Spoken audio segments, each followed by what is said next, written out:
We're here in Washington, D.C. for the annual CPAC conference. Donald Trump is headlining the festivities as the American right has gathered in the D.C. swamp. Quite a good lineup of speakers as well. You've got Nigel Farage, the Argentinian President Javier Milei, El Salvador President Nayib Bukele, and former UK Prime Minister Liz Truss. Now it appears that my cameraman and I seem to be the only Canadian media here, which is not that surprising, I have to say. But we're here to figure out what the American conservative right has to say about our esteemed leader, Justin Trudeau. Now, in Canada, he's no beloved man, but we're here to figure out what our friends down to the south have to say about Justin Trudeau. Now, we're asking people at CPAC what they make of our leader, Justin Trudeau. You have any thoughts about our Prime Minister? He's killed your country. He really has. And I think that man, this is tough because I really feel that in the last 10 years, Canada is in a much worse place off than they used to be. If you'll sell us Alberta, we'll take them still. So let Albertans know. We'll take you if you want to come. I'm a big fan of our former President Trump, and so Trudeau's got a ways to go to meet the kind of enthusiasm and respect for his fellow patriots. He's got a ways to go. Yeah, I completely disapprove of Justin Trudeau. I think he's done a terrible job in Canada. You know, I'm actually ashamed. My name is Justin, too. I think he's bringing shame to the name Justin. Trudeau, yeah. So, as far as I'm aware, Canada has become a very, radical left-wing government. I know, I'm a fan of Jordan Peterson, and I know he's been dealing with a lot of issues because of, the gender stuff. I think the pronouns issues, and trying to arrest him and put him in some kind of re-education camp because he's not saying she, them pronouns to certain people.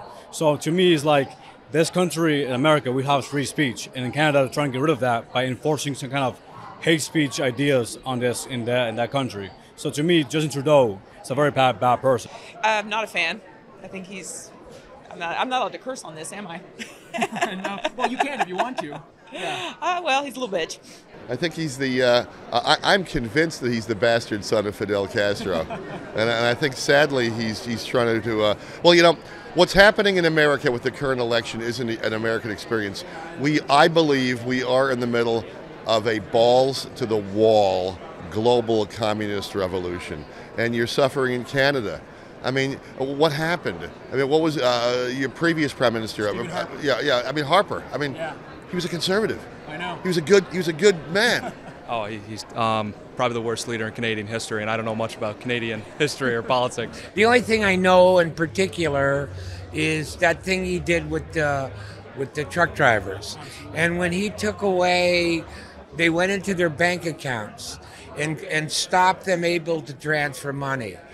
That is, just that one action, anybody that would countenance that, of stealing that from people.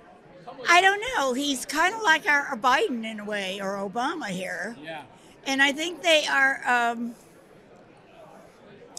communist in a way. I really think he's a puppet of the globalist, and I don't have much respect for him. I consider him in the same category as our, fascist, communist Democrat Party right now. I think the only word I can say about him is just horrible.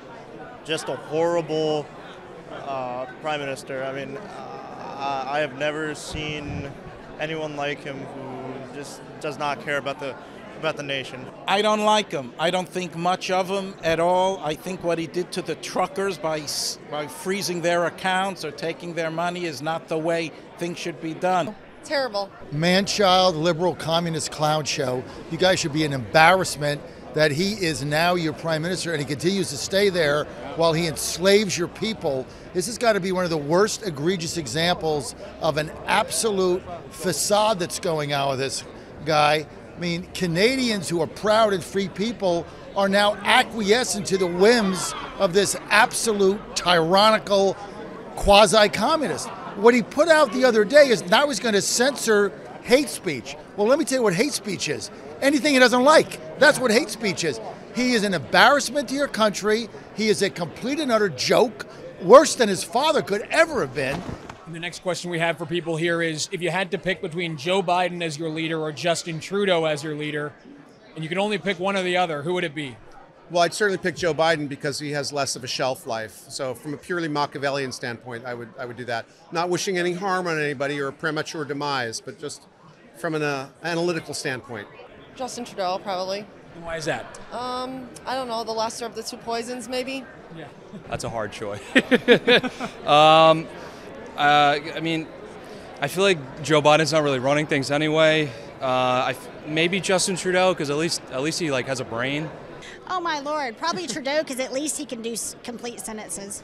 Joe Biden is like bombing entire nations, supplying wars, right? Justin Trudeau is trying to put us in prison for hate speech laws. So I mean, I really cannot answer either one. Both of them have to be like put in prison. Both are horrible people. So I have to say, it was a bit surprising to hear how much Americans know about Justin Trudeau, about our leader. They have quite a lot to say. A lot of it had to do with the fact that he's a communist, he's a socialist. So not too surprising, but a little bit surprising to know just the detail to which Americans have been paying attention to Canada. Something worth considering. Now, we did get to speak to some VIP guests. We were able to speak with Nigel Farage, of all people. He spoke about the state of the Tory party in his country, and he had a message for Conservatives in Canada. Take a listen. So the Tories in the UK seem headed for a certain electoral defeat as they have drifted away from Conservative values. What does the Tory party in your country need to do to get back on the right path? Lose and rethink who they are. They don't stand for anything.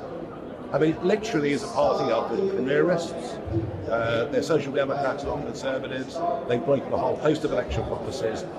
In particular, the promises that Brexit made to the British people, like our borders, they've done none of those things. Frankly, it's a strong word, but they've betrayed the trust of the British people. And they need to lose, they will lose, then maybe they've got a chance to rethink it. Conservatives in Canada seem to be on the same sort of path as the Tories in the UK. They're afraid to address the politically correct issues, namely on immigration.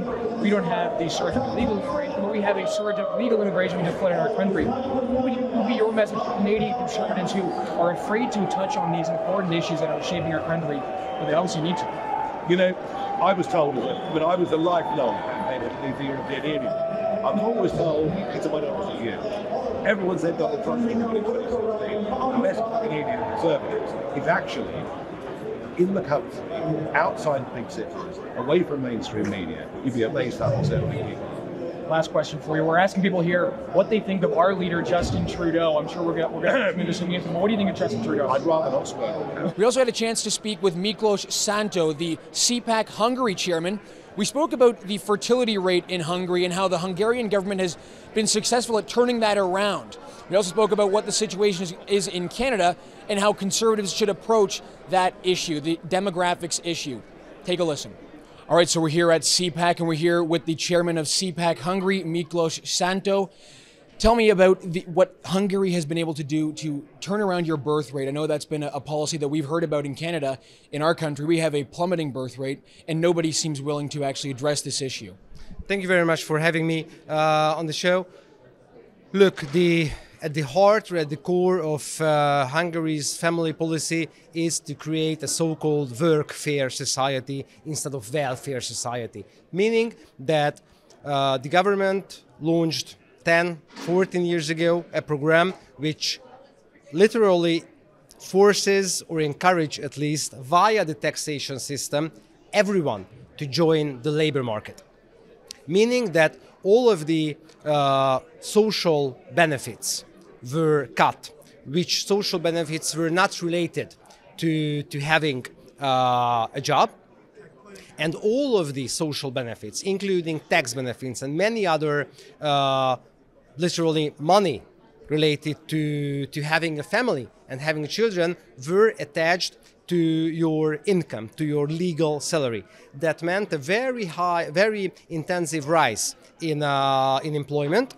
And actually, the unemployment rate in Hungary is around 3%. So actually, who can work nowadays in Hungary is on the job market and works. And the important thing which relates this whole policy to the family policy and to the rise in the birth rates is that if you're in the job market and if you establish your family and if you have 1 children, 2, 3, 4, etc., the more tax benefits, the more money you get from the state. I know it sounds a little bit socialistic, but that's the way how we can do this. I think conservatives shouldn't be dogmatic if it comes to important issues. So if you're in the job market and you do have a legal income, and if you have a family, and if you have the more children, the less tax you pay. For example, mothers, women, after 4 children, and from the next year after 3 children,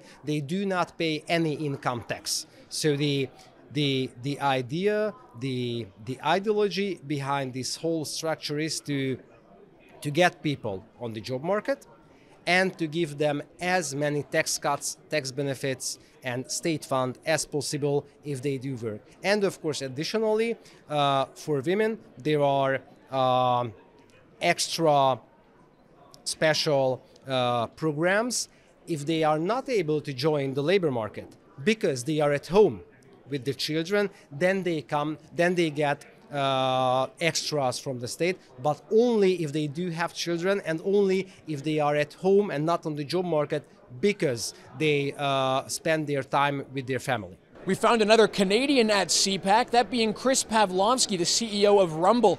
Take a listen to what we talked about, specifically about the state of free speech in Canada and what the future looks like for Rumble. Let me know what you think about the state of the Canadian free speech, basically the state of free speech in Canada. We have Bill C-18 and Bill C-11 that have come through that have severely restricted Canadians' access to getting content out there. You, with Rumble, you've been able to fight back against that. What do you think of what's going on in your home country, Canada? A lot of it's very disappointing with these bills that we're seeing come out. None of it is at the point where we're in trouble yet, but there are things that we're kind of fighting and we're kind of pushing back against. And Rumble, I think, is at the forefront of that. We're the tip of the spear when it comes to pushing for freedom of expression, allowing people to have authentic conversations, really hear what people believe and give their own opinions. And what we're seeing with a lot of these bills is restricting that. You're not going to be able to know who the person is in front of you, and you kind of want to know who the person is in front of you. You want to know who you're listening to. You don't want to hear a talking head that's being told what to say. You want to hear authenticity. You want to hear real live conversations, and that's what we provide at Rumble, and that's what we're pushing back against. But till now, right? Obviously, Bill C-11. We don't believe it's going to be what we thought it was going to be, and on the worst side. So that's looking promising, but it is very disappointing with a lot of the things that we have seen, for sure. You guys started in Canada, right? But you had to leave the country, and we see that a lot with a bunch of companies who are having to leave the country because it's just they're not creating an environment that's good for companies to thrive. Take us through that whole process and why you guys had to leave why you had to leave Canada. Well, we're still in Canada. Number one, we did start there. I'm still a Canadian, and we still have a presence in Canada. We're not going to leave. We're not planning to leave the country. I think it's very important that we maintain our roots there, and we really push back against bills that we think that we think are not good. Ones that don't inherit the values that even the Canadian Bill of Rights has, freedom of expression. I think people forget that freedom of expression is actually a human right.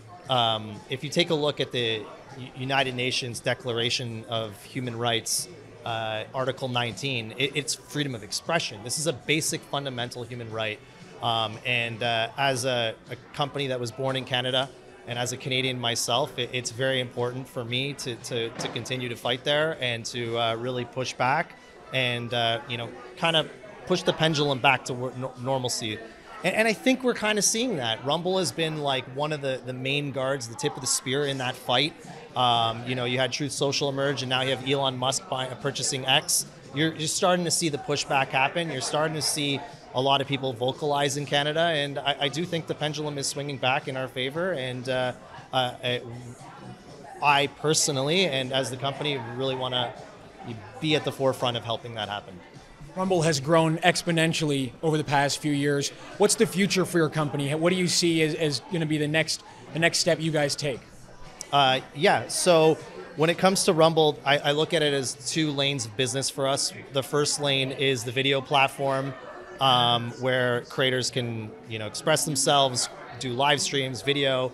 And the other side of the business will be Rumble Cloud. So it'll be One will be the infrastructure business, and the other one will be the video platform business. So those are the two things that I see as very important for Rumble in the future, and the two things that I'll be pushing and I'll be very focused on going forward. And we also caught up with Tom Homan, the former acting director of Immigrations, Customs, and Enforcement under Donald Trump.